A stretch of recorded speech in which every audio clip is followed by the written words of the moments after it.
Hey everybody, Blue on Gold Z. Happy New Year. This is my first video of 2015. Sorry that I was pretty late in making it. So ever since I moved to Texas, pretty much the first thing that I did is I applied for my concealed handgun license, and now I enjoy the right to carry a firearm in public. As some of you may know, there are a ton of videos out there on the internet of people not only making these videos for educational purposes, just in case there's anybody that is new to the EDC or everyday carry game, but also it's a fun way to kind of show off your strategy to conceal carry and everyday carry, as well as just to show off some of the equipment that you have. This video basically has two purposes. One is not only to show my mindset, my strategy, my angles when it comes to everyday carry, but also to bring light to a theme that I've been noticing on YouTube of where many concealed carriers or everyday carriers just have way too much crap on their everyday carry to the point where it's laughable. So first, let's talk about that. There's a lot of videos that I've seen where people have so much crap on their EDC carry, like physically on their person, and apparently they carry this every day. It might be dangerous enough to the point that it might, sway some new EDCers into carrying a lot of stuff that may not be necessary and may even hinder their ability to defend themselves since they have just so much stuff in their pockets. I call it the quote-unquote overdoing it items. And I've seen, videos where people are carrying things like coin purses and, medical packs that have, blood clotters and painkillers and band-aids and disinfectants and things of that nature. People are also carrying things like multi-tools, pens, pencils, matches, lighters, even a backup gun. The equipment that I mentioned in fanny packs, and the stuff that they're carrying, it makes it seem like they're going to be going on some sort of spec ops mission and are not going to have contact with civilization for 1 to 2 weeks. And I just think that it's really asinine. And the reason that I say that is because a multitude of the people that carry, they obviously have access to equipment, the internet. They can upload things. This all means that they live near population centers, and a population center could be something as minimal as 1,000 people. It could be a small town. Unless you're some sort of police officer or something like that, a law enforcement officer, whether local in some sort of town or out somewhere in the boonies, you don't need to carry a lot of that stuff. And what I'm about to say, I think, is very important, and it has to do with the population centers thing that I just mentioned, which is a lot of us have our own vehicles. A lot of us in our daily lives and even our professional lives are not going to be more than 1 mile away from our vehicles during our daily routines or tasks. Worst case scenario, like I said, you might be a mile away. Let's stretch it, even double it, 2 miles away. You don't need to carry pens, pencils, medical equipment, compasses, multi-tools, and things of that nature. You can leave all that stuff in your car, and if anything ever arose, that wasn't obviously that much of a huge danger, you could just walk to your car and get those items. So I really find it laughable when people carry that much stuff. The setup that you see in front of you here is basically a setup which is streamlined, and what I like to say is primarily designed to do two things, or three things. It's primarily designed to do detection, protection, and communication. So we'll start off with some basic items. I'm not going to go too detailed into those. I carry a wallet, a little bit of cash in here, a debit card, usually just 1 to 2 credit cards. They don't have any balances on them. Credit cards obviously for emergency purposes, just in case you don't have enough cash. Identification, obviously driver's license, concealed handgun license, just to make sure that everything is legal. What else? Oh yeah, I also carry medical insurance, dental insurance, which is right here. Then also roadside assistance, and that is basically it. You could put, I don't know, your blood type in there or whatever. A message. Actually, I did think of something interesting. I do have a cat at home. He does have like an auto feeder and like a automatic water dispenser. But if you're ever in an accident, and especially if you live alone, it might be worth it to tell emergency services, obviously if you're unconscious, I mean, or you're in the hospital. You can have a note on there and say that you have some pets at home, or perhaps even a person. There could be an elderly, perhaps like a parent or a grandparent living with you. Who knows if law enforcement or the services will check with that, but it might be good to note that on the wallet. I haven't done it yet, but I'm thinking about doing that. What else? Oh yeah, just, again, we're doing the mundane items, so we're doing the wallet. Now here's onto the phone. This is a company phone. It's an iPhone 4S. It's another reason that I don't believe in carrying pens or pencils. You can use it to take notes. It's another reason I don't believe in carrying a compass. There's a compass in there. Again, for some reason, if electronics went out for whatever reason, you could always go back to your car. You always could have a compass there. You can always have a pen and a pencil. There's no need to carry any of that crap. So that's pretty much done with the mundane items. I mean, there's just car keys. I don't have anything attached to it. This thing just starts vehicles, gets me access to my house, the garage, things of that nature. Alright, this is very important. This has to do with the whole detection thing. This is a Streamlight. I don't know if I can get it to focus. Whatever. This is a Streamlight ProTac 2L flashlight, extremely bright. This thing is actually waterproof. I accidentally washed this thing twice inside my clothes. I put it in the washing machine, still works. There's two functions.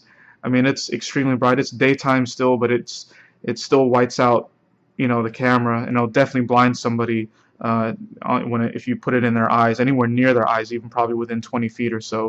It has two functions. Like I said, there's one light, and then if you double tap it, has a strobe light feature. That's pretty beneficial. I used this actually last week. There was a hit and run somewhere in a downtown Houston street, and even though there was plenty of lighting out, people don't pay attention, obviously, when they're driving. A lot of people that were trying to help the gentleman that was hit in the middle of the street were wearing dark clothes, so I actually stood in the street and flashed this thing to get the cars to slow down to make sure nobody else was hit. So this has a lot of functions and abilities, but obviously this is very good for highlighting any potential threat and making sure that you have good visual identification of that person. Next thing is a Kytex magazine holster. They are in Texas. They use Kydex, but obviously they combine it. Kytex. I thought it was a good juxtaposition right there of the names. Again, the magazine holster uses the belt that you're wearing. You just slide the belt, underneath and clamp it down. Very good. Since I'm holding it, I'll show how it works. But this is how the XDM magazine looks like when it's in there. I have it on my left-hand side of my body. Has very good retention. I'm holding it like right there, and the magazine is not. It's not coming out at all. Very snug, but still in an emergency situation, it's very easy to just pop out. So we'll talk about the magazine since I'm holding it in my hand. I do carry an extra magazine. Obviously, this is a 16 rounder. You can lift up the lower section. Yeah, this is a 16 rounder of 40 caliber, and this is a factory XDM magazine made of steel, I believe, double stacked, 16 rounds. Very, very nice, very comforting to know that I have this. We'll deal with the ammunition. A lot of these EDC videos that I've seen do not really talk about the ammunition, and it's kind of strange if you think about it, because this is an extremely important part of your EDC. These are jacketed hollow points made by Hornady. They've got that infamous red polymer tip. Again, this is 40 caliber. They make two different kinds. There's critical duty and there's critical defense. Critical duty is more optimized for penetration of barriers. A lot of police agencies use it. It's a little bit more powerful as far as the velocity is concerned, as far as I know. This is critical defense, which is optimized more for civilian defensive carry, which is obviously what this is, and it's optimized so that in low light or no light conditions you don't blind yourself by flash. So they've reduced the flash on this. It's a little bit easier to control from what I've read. There's less recoil, but it still does a hell of a lot of damage. It still penetrates, it passes the FBI test through the denim, 4 layers of denim. It's just not optimized to shoot through barriers such as car doors or glass or metal or anything like that. And if you're in a defensive situation, it would be questionable from a legal standpoint if you were defending yourself by shooting through glass or shooting through metal or walls or something like that. So this is what I think is perfect for me, is the critical defense, not critical duty. Onto the gun. Pretty sure some of you can identify what it is. This gun is loaded. There is a round in the chamber, because, you know, if anybody was to bust through my door, I mean, I live in a nice neighborhood, but there actually have been some break-ins because it's a newly built complex. So this gun is loaded, round in the chamber. This is a 40 cal XDM compact with a 3.8-inch barrel. Because it is the compact, not subcompact, but compact, the frame is just a little bit shorter on the magazine side. Length still remains the same. You can put, one of the beauties of this system is that you can take out the shorter magazine and you can put in a longer double stack magazine, and basically turns into like a full-size pistol. So that's pretty handy. But this helps maintain that stealth. It's pretty compact. Last, this is pretty much the backbone. A lot of people will say the belt is the backbone. I guess it is. I use a belt, but I'm not gonna. It's a pretty thick belt. I'm not gonna show it on the video.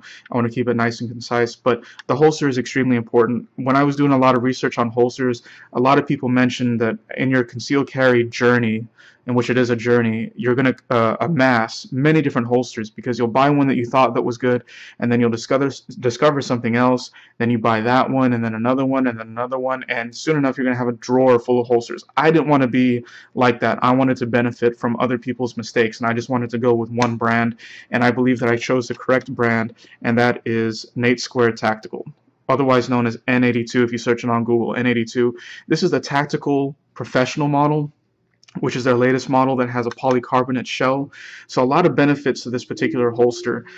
First, there's leather suede on one side, there's neoprene sandwich in the middle, and then there's manufactured or refined leather on the other side. And what this does is it helps prevent any kind of moisture from getting from your body, you know, to the gun. The leather on both sides is extremely comfortable, and because it covers the whole gun when it's holstered, you don't get any sides of the gun that are jabbing you or poking you, and it's very comfortable. Sometimes I'm driving and I forget that I actually have this thing on, so it's very beneficial. The polycarbonate is designed to not only protect the gun, but also to keep the thing safe and holstered, so it can't just be pulled out. If anybody ever saw, like, your gun was exposed, some kid, you know, whatever, if somebody decides to do something stupid, they just can't pull the gun out. I'll do a demonstration.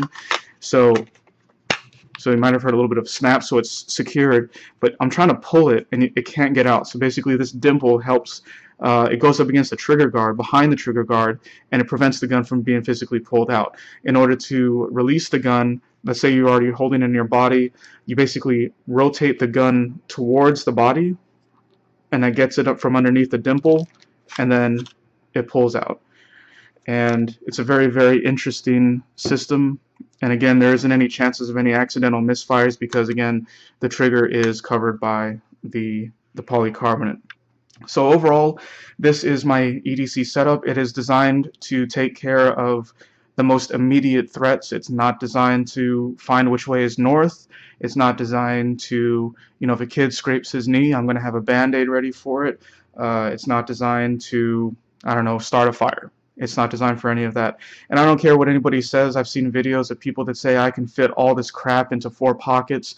Yeah, you might be able to do that, but you're not going to be comfortable. You're probably going to be loud as hell if you ever needed to run. There's probably going to be stuff spilling out. Again, you can keep all that crap in your car. This setup is designed, like I said, for immediate threats. And I think it has done extremely well for me. It's been very comfortable for me. I can still run if I needed to. And you know, I'd still be fast and effective and be able to take care of pretty much any threat that comes my way. So I wanted to keep this video short. Hopefully it wasn't too long. I apologize if I talk too much or I talk too fast, but I hope that you found this video interesting and educational, and hope you can like and subscribe. I do have some more videos on the way. I bought some new firearms. I got some more ammo. I'm probably going to be going hog hunting for the first time in about 2 weeks. So hope you can like and subscribe, and stay tuned for more videos. Thanks, guys. God bless. Happy New Year.